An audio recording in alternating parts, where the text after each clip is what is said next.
आसछ खाइया तो आमे कोडी आछी आज हमें आछू गोटे टिफिन सेंटर को कौन जानते एटा कोटी ना घर की रसोई घर का रसोई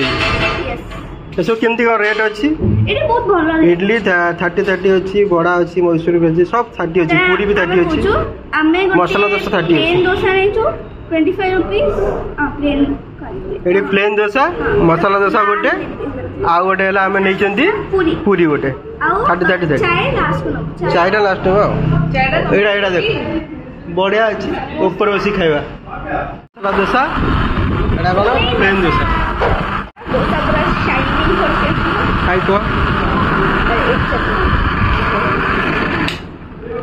कौन केमते टेस्ट भलो अछि मसाला डोसा केमती रानी लागुछि मसला डोसा दाम देखो तो भितर पूरा मसला अच्छे एमती देखो भितर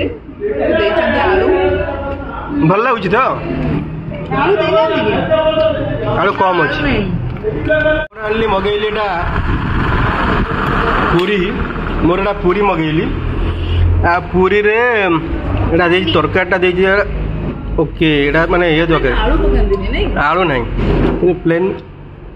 करी आओ भलो अछि बट करी रो टेस्ट भलो अछि चला चा बनता